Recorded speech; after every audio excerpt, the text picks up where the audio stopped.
അഭിമന്യ Jacob Thoomkuzhy പിതാവ് കാലയവനികയ്ക്കുള്ളിൽ കടന്നു പോവുകയാണ്. അഭിമന്യ പിതാവും ഞാനും തമ്മിലുള്ള ആത്മബന്ധം വാക്കുകൾ കൊണ്ട് വിവരിക്കാൻ എനിക്ക് കഴിയുകയില്ല. പിതാവിനെ ഞാൻ കണ്ടിട്ടുണ്ട്, കേട്ടിട്ടുണ്ട്. പക്ഷെ ഞങ്ങൾ തമ്മിലുള്ള ആത്മബന്ധം ആരംഭിക്കുന്നത് തൃശ്ശൂരിൽ അദ്ദേഹം മെത്രാപ്പൊലീത്തയായി വന്നതിന് ശേഷമാണ്. മേരിമാത മേജർ സെമിനാരി തുടങ്ങാൻ അദ്ദേഹം തീരുമാനിച്ചപ്പോൾ അതിൻ്റെ താക്കോൽ സ്ഥാനത്ത് എന്നെ പിതാവ് വെച്ചു. പിതാവ് എന്നോട് പറഞ്ഞൊരു വാചകം ഞാനിപ്പോഴും ഓർക്കുന്നുണ്ട്. ഞാൻ ചോദിച്ചു, പിതാവ് എന്നേക്കാൾ പ്രഗത്ഭരായിട്ട് ധാരാളം പേര് നമ്മുടെ ഇടയിലുണ്ടല്ലോ. അല്ല അച്ഛാ, മറ്റുള്ളവരെ ചേർത്ത് പിടിച്ചുകൊണ്ട് മേരിമാത കൊണ്ടുപോകണമെന്നാണ് എൻ്റെ ആഗ്രഹം. അത് അച്ഛന് സാധിക്കും.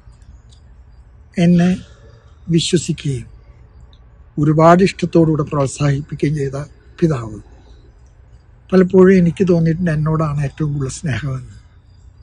അതെൻ്റെ അനുഭവമാണെങ്കിൽ മറ്റാർക്കും ആ അനുഭവം കിട്ടാതെ പോയിട്ടില്ല. എല്ലാവരോടും വ്യക്തിപരമായിട്ട് ഇടപെടുന്നൊരു മനുഷ്യൻ. പിതാവ് ഒരുപാട് ഹോംവർക്ക് ചെയ്യുന്ന ഒരാളാണ്. ഞാനൊരിക്കൽ പിതാവ് മുറിയിൽ ചെന്ന് കണ്ടപ്പോൾ ഒരു വലിയ ആൽബം വെച്ചിട്ട് എല്ലാ അച്ഛന്മാരുടെ ഡീറ്റെയിൽസ്, അപ്പൻ്റെ പേര്, അമ്മയുടെ പേര്, ഇരുന്ന ഇടവക എല്ലാം അദ്ദേഹം കുറിച്ച് വെച്ചിട്ടുണ്ട്. Takes pain to shepherd the pastors.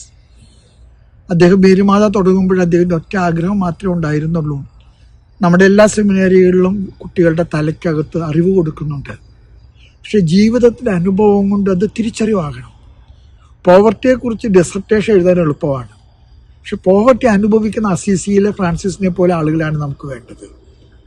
ഒരുപക്ഷെ അദ്ദേഹം മേരിമാതയ്ക്ക് നൽകിയ ഏറ്റവും വലിയ കാഴ്ചപ്പാടതാണ്. Academic lab very essential, but life lab. മനുഷ്യൻ്റെ ജീവിതങ്ങളെ സ്പർശിക്കാൻ ഒരു വൈദികനെ പ്രാപ്തനാക്കുന്ന ഒരു പരിശീലനം.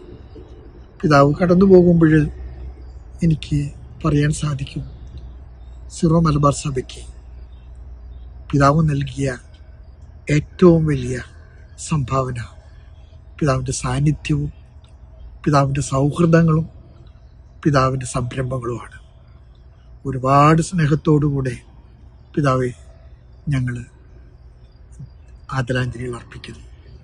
പിതാവ് തീർച്ചയായിട്ടും സ്വർഗത്തിൽ ഞങ്ങൾക്ക് മധ്യസ്ഥനാണെന്ന് എനിക്ക് ഉറപ്പുണ്ട്. പിതാവ് സ്വർഗത്തിലെ ഞങ്ങൾക്ക് വേണ്ടി പ്രാർത്ഥിക്കണേ. പിതാവിൻ്റെ വേർപാടിലെ സിറോ മലബാർ സഭയ്ക്കുള്ള അഗാധമായ ദുഃഖം വാക്കുകൾക്ക് അതീതമായിട്ട് ഞാൻ രേഖപ്പെടുത്തുന്നു. പിതാവിൻ്റെ ആത്മശാന്തിക്ക് വേണ്ടി നിങ്ങളെല്ലാവരും പ്രാർത്ഥിക്കണമെന്ന് സ്നേഹപൂർവ്വം താഴ്മയായി അപേക്ഷിക്കുന്നു. ദൈവം നിങ്ങളെ അനുഗ്രഹിക്കട്ടെ.